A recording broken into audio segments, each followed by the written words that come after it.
Hello student, this is your second part of video of chapter 2 from history. So what are the topics so far we have completed? East India Company comes to East. This is the first topic that we have completed. Secondly, East India Company begin trade in Bengal. Now in this video we are going to cover the all other topics. How trade led to battles. Next is the Battle of Plassey. Company official become Nabobs. Company rule expands. And the Tipu Sultan, the Tiger of Mysore. I have sent the animated video also. Hope you have got some points and maybe you have understood through the video some of the things.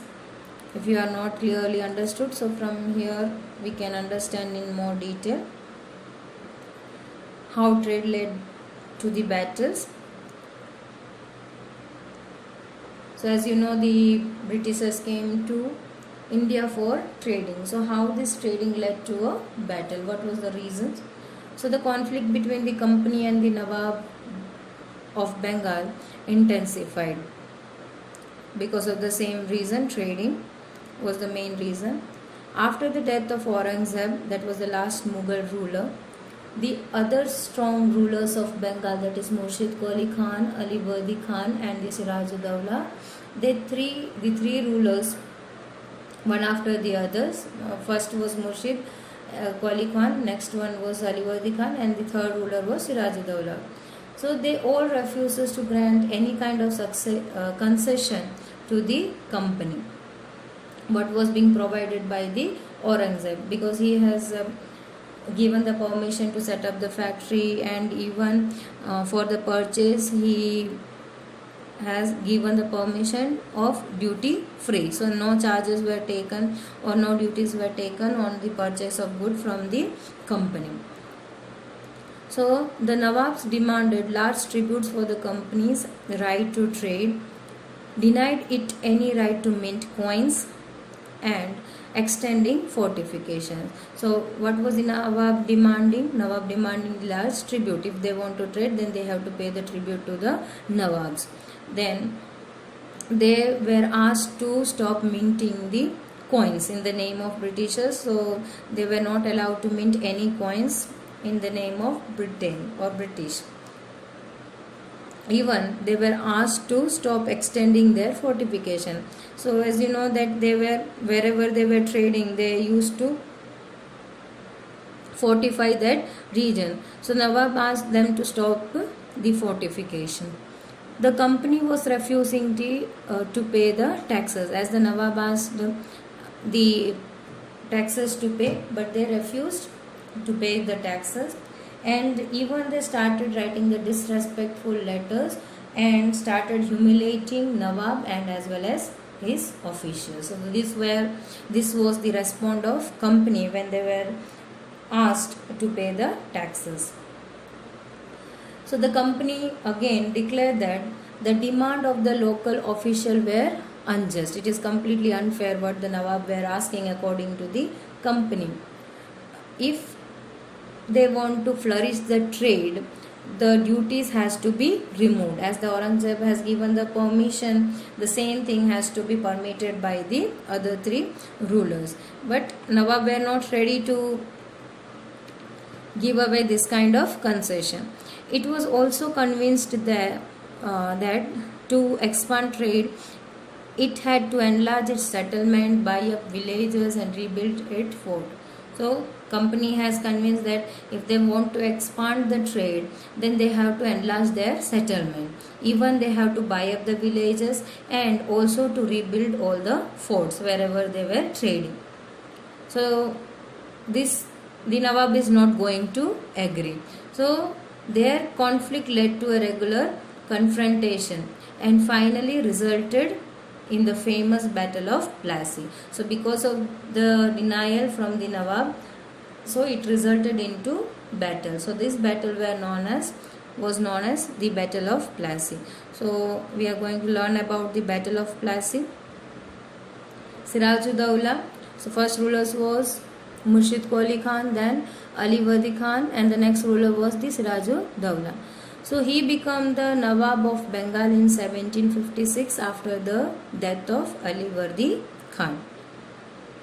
This worried the company as they wanted a puppet ruler who would grant them trade concession and privileges. So company was very much worried because these three rulers were not allowing and not giving any kind of concession to them. So the company wanted a puppet ruler who is willing to work according to the company, and even the ruler can give away the concession also and all kind of privileges also what was needed by company. So they need a puppet. They even tried to help one of the Sirajud-Dawla's rival to become the Nawab. So this is the war strategies. They tried the Sirajud-Dawla's rival, and they tried to help him to become a Nawab if the particular person helped them to get rid of the Sirajud-Dawla's rule. This made Sirajud-Dawla angry because he came to know about this, and he asked the company to stop interfering in the political matters. Meddling here means to interfering in the political matters, and to stop building away the forts and to pay the revenue what they were asking for. So after the negotiation failed, they talked to each other, but they were both not ready to just cope up with each other. The Nawab is not going to give away any kind of concessions, and the company is refusing to pay the taxes. So their negotiation failed. So Sirajud-Dawla, what did he has done? With 30,000 soldiers attacked the English factory at Kazim Bazar, because Kazim Bazar was under the control of company. There they captured the company officials, then locked down the warehouses. Warehouses, already you know where the goods are kept for exporting near port. So that also was being locked. They disarmed old Englishmen. Arms were taken from the Englishmen and blockaded English ships from entering the trading regions or port area. Then they marched to the Calcutta to establish control over there, because the Calcutta was also under the control of officials, Britishers or company. So they marched to there. On hearing this, forces under the commander of Robert Clive, or under the command of Robert Clive. So he was also a Governor General serving in Madras. So he also tried to talk with Sirajud-Dawla. He also tried to send negotiation, but what happened? That also failed. That this negotiation between the Robert Clive and the Sirajud-Dawla failed. So the battle happened between the Robert Clive and Sirajud-Dawla at Plassey. So that famous battle was known as the Battle of Plassey in 1757. But Sirajud-Dawla was defeated by the Robert Clive and soldiers. Now Clive managed to secure the support of Mir Jafar. As we read in the previous slide that one of the rival was asked to give away the support for company, and here Robert Clive was able to manage to get the support from Mir Jafar. So who was Mir Jafar? Mir Jafar was one of the commander of Sirajud-Dawla. So why was Mir Jafar was helping company? Because the company has promised him that if he supports the company, then he will become the next ruler of Bengal. So because of this, he helped the company, and this was considered one of the reason for the defeat of Sirajud-Dawla. Mir Jafar was made the Nawab after Sirajud-Dawla assassination. It means after Sirajud-Dawla killed, the Mir Jafar was the next Nawab or ruler of Bengal, as the company has promised. He was the next ruler or next Nawab.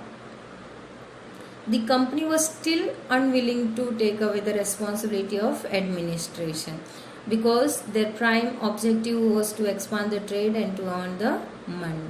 So still they were not wanted to just rule or to look after the administration of the state or the region.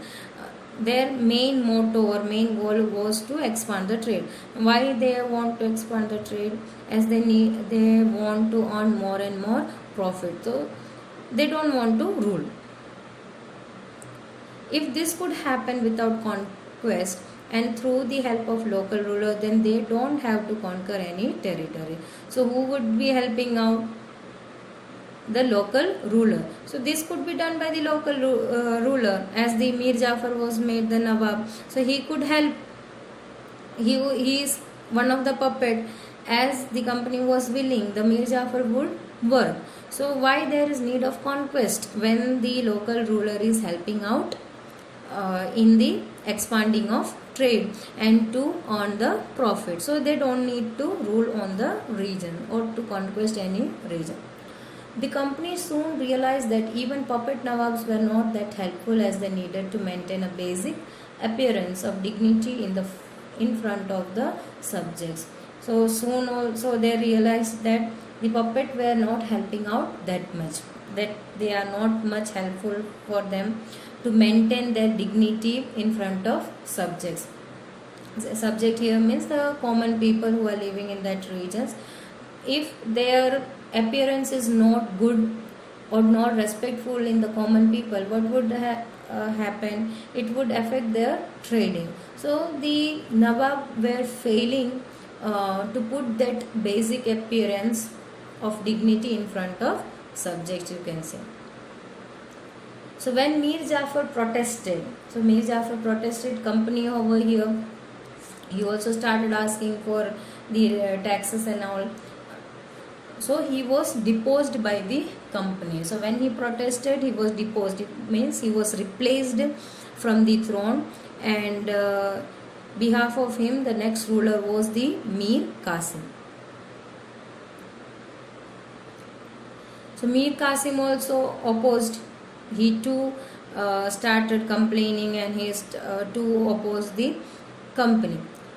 So what happened? It led to another battle. That battle was known as Battle of Boxer. So in which year it took place? In 1764. So he was defeated by Mir Jafar. So here is an interesting fact that once the Mir Jafar was removed and the next ruler was Mir Qasim, but again Mir Jafar won the same throne or same place as a king. So he helped out company again. Once again he has helped out the company, defeated Mir Qasim. Because of this, he was reinstalled as a Nawab of Bengal again by the company. After Mir Jafar's death, that was in 1765, after the 1 year of ruling in Bengal, the company realized that puppet Nawab would not be of help to them. So they are not going to help much in future. So what was the idea raised in the mind of the company? They intended to be Nawab themselves. So they said that instead of just taking the help from the puppet, instead of that, why should not be we should not be a Nawab? So they started intending. Now the Mughal emperor appointed the company as the Diwan of Bengal. So here Mughal supported the company. The company was appointed the Diwan of Bengal. Diwan means to look after the revenue resources. So as they were Diwan, it helped them use the vast revenue resource of Bengal instead of buying goods and imported gold and silver from Britain. So these revenue resources helped them to purchase the goods from India. Before that, what was happening? They have to import gold and silver from Britain to purchase the goods from India. Now, as they become the Diwan, the revenue resources authority or person who is looking after the resources, they don't have to import gold and silver. That same revenue was used to purchase the goods. These revenue began to be used purchase cotton and silk. As I said, whatever they want to purchase, they were using this revenue from Bengal. Again, maintaining company's troop, the money, the revenue was used on this also. And meet the cost of building the company's fort. For building up the company's fort, the revenue was used of Bengal. Offices as Calcutta, so they were having offices. So in Calcutta also they were sending away this revenue. So in short, the Bengal's financial condition become worse. Now company officials become nabobs. How they become nabobs? Nabobs, the company thus acquired more power and authority as they become the Nawab. So they become wealthy, they become more and more powerful, and they got the authority also. The company official wanted to live like Nawab and thus forced actual Nawab of that region to give away their land and as well as vast sum of money what they were having to company official, as they want to live like Nawab. So they were forcing the original Nawabs, actual Nawabs. This is how the company official amassed huge amount of wealth in India. So they have accumulated the huge amount from, or huge wealth from the India. So one such example was given in your textbook itself. That was about Robert Clive.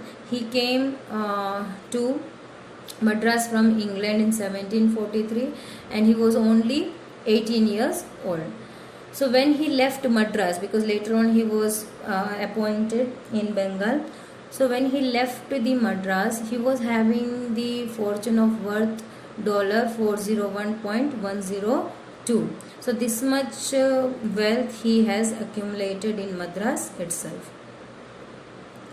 When he was appointed as a governor of Bengal in 1764, he was asked to remove corruption in company's administration. Now this time company administration understood that many of the peoples are corrupted in their group.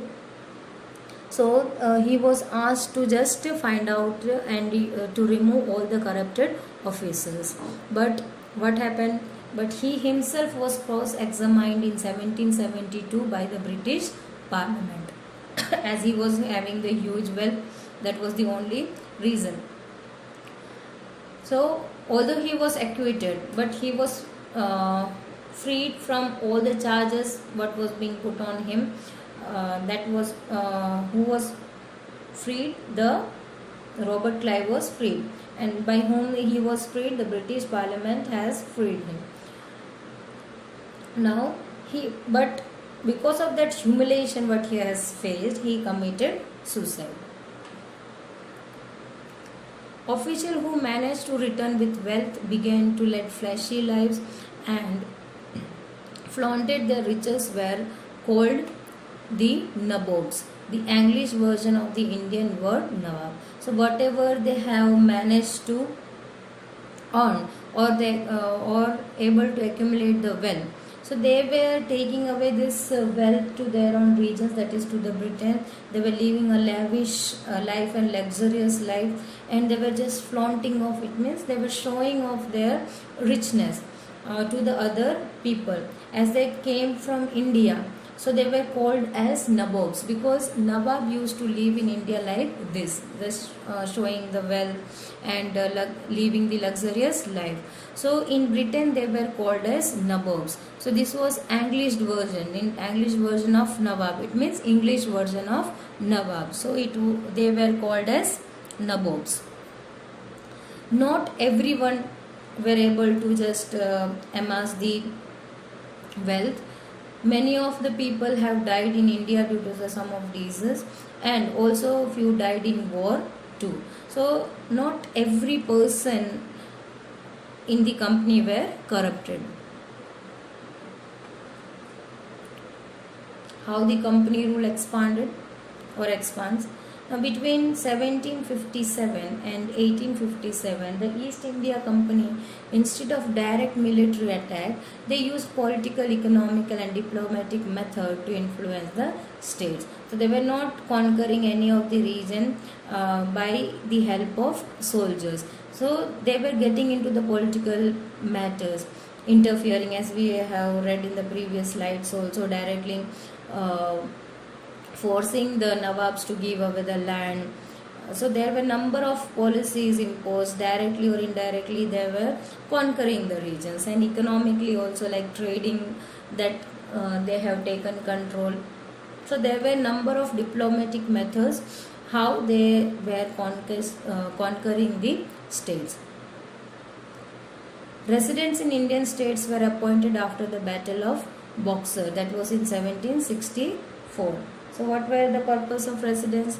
Through the residence where the company used to live, the company directly started interfering in the internal affairs of the Indian states. So wherever they were living, they started interfering in the matters of kingdoms or dynasties. They tried to decide now what they were doing after interfering. So who will be the next successor on the throne? That was being decided by the company. Who was the person who has to be appointed in the administrative post? Again, that also was being decided by the company. So directly interfering into the political matters of any kingdom. So this was certain kind of political method how they were conquering the region. Company also forced states to agree a subsidiary alliances. Now what do you mean by subsidiary alliances? This was the another policy how they were interfering into the states matter or internal matter. So they were to be protected by the company. Indian rulers were not allowed to have their independent armed force. If they need any kind of protection, it means the soldier protection. If they want army or soldiers for war, then this protection or the soldiers would be provided by the company itself. The Indian rulers are not free to have an independent armed forces, but providing this kind of services from the company to the Indian rulers, then the Indian rulers have to pay for it. If they fail to pay the amount, then amount in many ways they can pay, but if they fail to pay, then they have to give a part of their territory as a penalty. So this was subsidiary alliances. It means protection will given by the company to the Indian rulers. They are not too free to keep the independent armed forces. They have to pay. If they are not able to pay, then they have to give a part of territory as a penalty. So they will take away. If they are not giving away, but willingly if they are not giving away, then they will forcefully take away the part of their territory as penalty. So slowly and steadily, many of the states, regions were conquered by the company. For example, when Richard Wellesley was Governor General, that was the time period when he was having this position, that was 1798 to 1805. The Nawab of Awadh was forced to give over half of his territory to the company in 1801. Hyderabad was also forced on similar ground. So they were imposed with what alliances? Subsidiary alliances. As they failed to pay, so their part of territory was being taken as a penalty by whom? Richard Wellesley. Tipu Sultan, the Tiger of Mysore. Mysore grew powerful under the leadership of powerful leaders like Hyder Ali. He ruled from 1761 to 1782, and his son Tipu Sultan, he ruled from 1782 to 1799. You may have heard about the Tipu Sultan.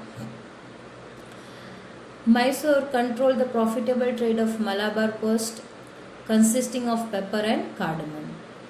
So these were the two spices. Tipu Sultan stopped the export of sandalwood, pepper and cardamom from his ports and disallowed local merchants from trading with the company. So here the Tipu Sultan also stopped to trade with the company, and also he asked the local merchants not to trade with the company. He also modernized his army with the help of the French. So the British army is already modernized. They were using arms and the other technologies also. So improved technologies were being used. So here Tipu Sultan also improved and modernized their army with the help of French people. The British were furious, they become angry. They saw Hyder and Tipu as ambitious ruler, as they want to extend their kingdom. They don't want to deal with British, they don't want to trade with British or company. So British found them ambitious, they were arrogant and as well as dangerous for the company. So these rulers who had to be controlled and crushed. So British felt that this ruler has to be Hyder and the Tipu has to be controlled and has to be crushed to maintain their control over their regions. The company fought 4 wars with Mysore. So 4 battle wars held fought with the Mysore. That starting from 1767 to 69, the first war was held in this year, and next was 1780 to 84. The third battle was in 1792, in between 92, and the last war was in 1799. So 4 war was fought against the Mysore by company. In the last war, the battle of Seringapatnam, the company ultimately won the Tipu Sultan, and Tipu Sultan was killed. So last war, that was known as Seringapatnam, the battle of Seringapatnam, the company won and Tipu Sultan was killed. The state, that is Mysore, was placed under the rule of Wadayars, a former ruling dynasty, and subsidiary alliances was imposed. So already you know that what is subsidiary alliances. So the Mysore was now under the rule of Wadayars.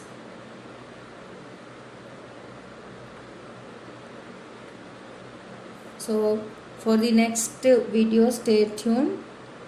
We will cover in the next video. Till then, thank you and bye.